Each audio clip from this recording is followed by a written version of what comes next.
Então, pessoal, na aula de hoje nós vamos falar sobre o Renascimento. O que foi o Renascimento e qual a importância dele para as literaturas que seguiram ao período medieval. Vamos lá? O Renascimento, segundo o dicionário, é o ato de renascer, nascer novamente, dar nova vida, existência ou vigor a alguma coisa. É uma renascença, é um renascimento. Mas o renascimento que nós vamos falar, com R maiúsculo, é um movimento de teor artístico, cultural e filosófico, que durante os séculos XV e XVI teve a sua origem na Itália e defendia a volta da antiguidade. Então daí veio o nome Renascimento, ou seja, voltar a algo do passado. Então, o Renascimento foi esse movimento cultural e artístico que se baseou na recuperação da cultura de Grécia e de Roma antiga, na arte, literatura, linguagem, pintura, escultura e outras formas, e até mesmo no pensamento político, social, econômico. Ou seja, foi uma mudança completa de paradigma da Idade Média para a Idade Moderna. Como nós vimos, na Idade Média, primava-se o teocentrismo, ou seja, tudo girava em torno da religião, da fé, da crença. A igreja dominava o período, por isso, o teocentrismo. Todas as atitudes, as ações, até mesmo ações políticas e econômicas, estavam focados na religiosidade. Agora, no Renascimento, há um retorno ao antropocentrismo, que significa essa palavra. O homem está no centro. Nós temos um Piccolo del Mirandola, ele diz o seguinte: Deus escolheu o homem e, colocando no centro do mundo, disse-lhe: és tu que, segundo os teus desejos e o teu discernimento, podes escolher. Se na Idade Medieval a igreja ela impunha ao homem um jeito de viver, um jeito de pensar, no Renascimento o homem é livre para pensar. Daí surge a liberdade de expressão, a liberdade de pensamento. Daí o homem desliga-se um pouco da religiosidade e volta-se um pouco para si mesmo, para o seu pensamento. Lembrando que a Idade Média, um período de mais ou menos 1000 anos, que durou do fim do Império Romano até o ano de 1453, que marca o início da Idade Moderna, né? Fim da Idade Média, feudalismo e todo esse processo, início da Idade Moderna. Nesse período da Idade Média, do feudalismo, a igreja dominou. Então, era natural o teocentrismo, a crença. Agora, as relações, os pensamentos se voltam mais para o campo humano. Então, o Renascimento ele surge no fim da Idade Média.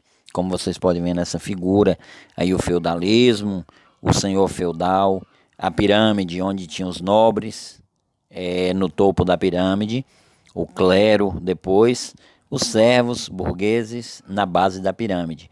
A questão do feudalismo, da proteção, né, aquela questão toda de voltada ao sistema feudal, de produção feudal, de distribuição de, vamos dizer, distribuição de riqueza, mas vamos dizer, no equilíbrio econômico da sociedade, o sistema feudal, o sistema de vassalagem, em que o senhor ele oferecia abrigo e proteção em troco do trabalho.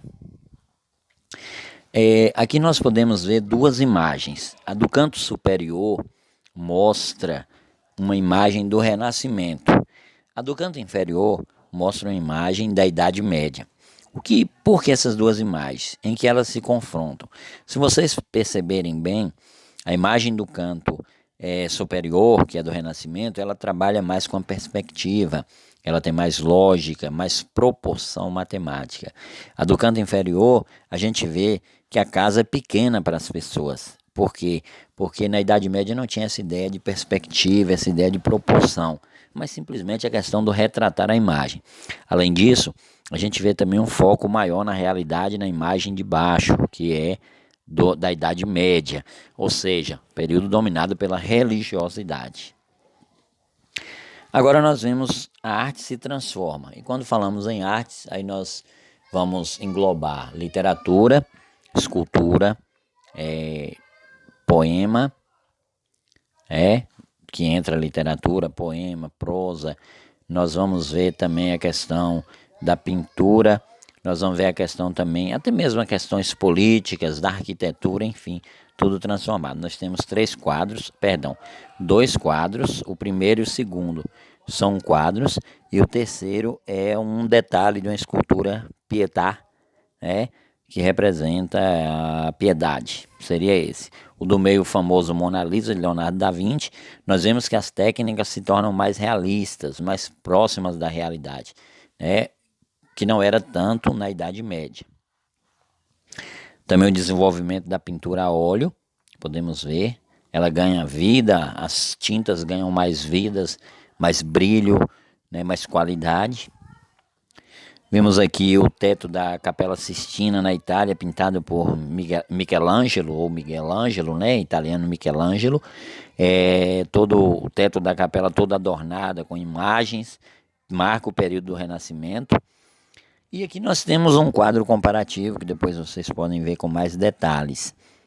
Aqui nós vemos que o homem passa a ser o centro e o Renascimento ele se volta para o individualismo, ou seja, o homem passa a ter valor enquanto indivíduo e não mais como apenas um ser que obedece regras da igreja.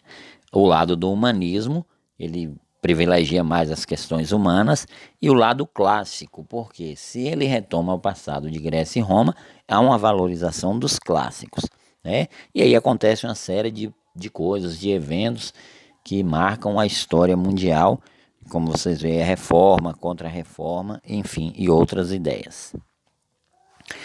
O nosso foco, é claro, pessoal, lembrando que o nosso foco é a literatura. Óbvio, não poderíamos deixar de falar um pouquinho da arte, da escultura, da pintura, da arquitetura, de todo o processo político que o Renascimento desencadeou. Mas precisamos falar da literatura.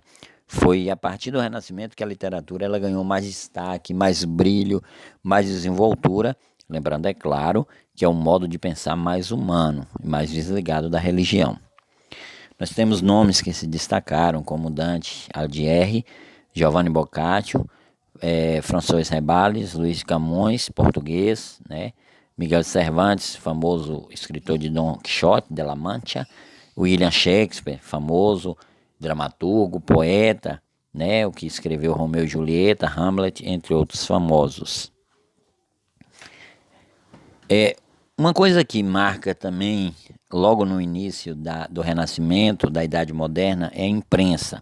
Lembre que antes os livros eram copiados à mão. A própria Bíblia, né, era um livro copiado à mão.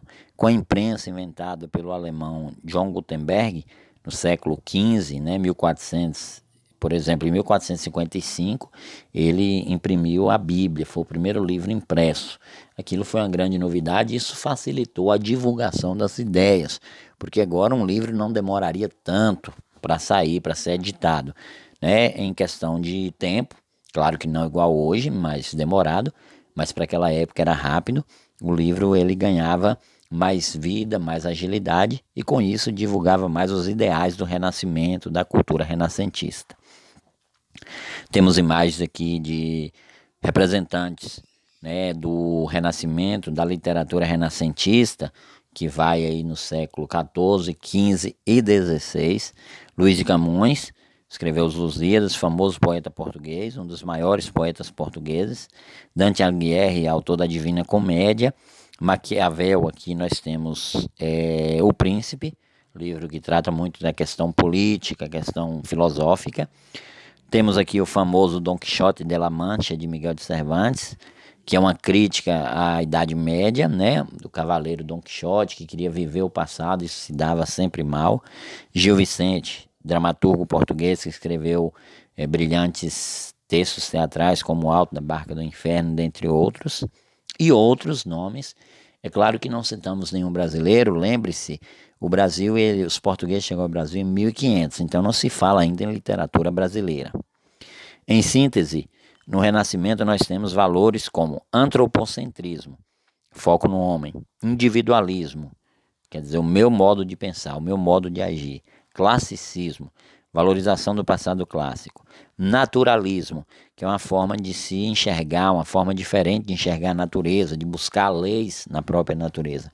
Curiosidade científica, o Renascimento despertou também Foi graças ao pensamento renascentista que a medicina evoluiu, os primeiros corpos humanos começaram a serem abertos, os cadáveres, para serem estudados. Isso impulsionou a medicina da época.